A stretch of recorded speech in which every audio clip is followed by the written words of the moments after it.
first 4 and 5 forecast, certified most accurate by Weather Rate.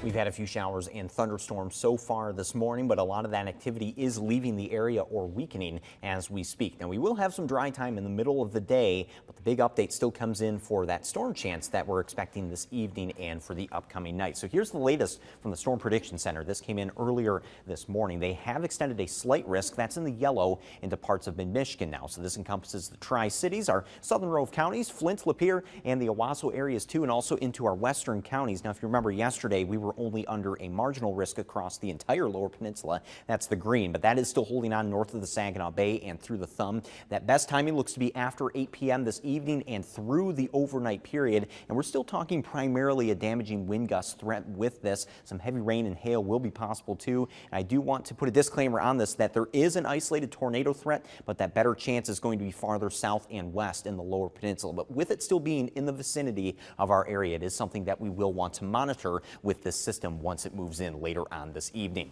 Here's your first 1-5 pinpoint Doppler live from MBS. This is where we're starting off right now. Just another shower that is leaving the Imlay City area at the moment. Otherwise, our southern row of counties is starting to dry out. And if you're farther up north, also dry at the moment. We did have a few showers even make their way through the Tri-Cities earlier on during the overnight hours. So we'll continue with that drying trend through the rest of the morning. Mostly sunny by noon today. It's going to be actually another hot day too, back into the lower 90s. And I do think a few pop-up showers will be possible around the Saginaw Bay closer to dinner, but with a cap in place that is going to be fighting against some of that development. But here's that system starting to make its way in from the western side of the state. This is closer to around midnight, 1 o'clock. We see those stronger storms really starting to move into our western counties, around the Tri-Cities, Flint, into the thumb, closer to 3 to 4 o'clock during the overnight. And this is where that greatest severe threat is going to come from out of the system. And then still some scattered rain going into your Sunday morning as well, but a lot of signs are pointing towards a clearing trend once we head into your Sunday afternoon. Now, the wind and the hail, certainly something we could do without, but the rainfall will be a good thing out of this.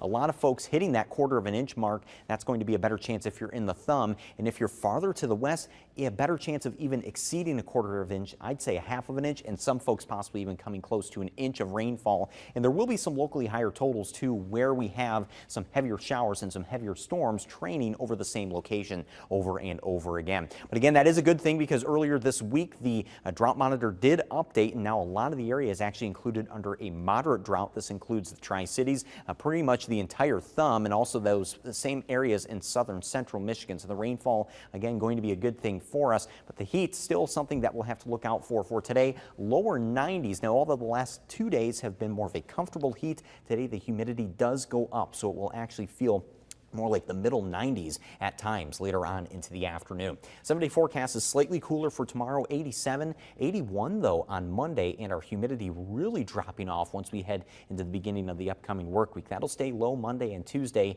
and we do have a few more rain and thunderstorm chances returning around Wednesday and Thursday. But Trevor, for today, especially as we head into the evening and the overnight, want to make sure we have our devices charged and that we're staying weather aware. I was going to say weather aware is the word of the day. Thank you, Matthew.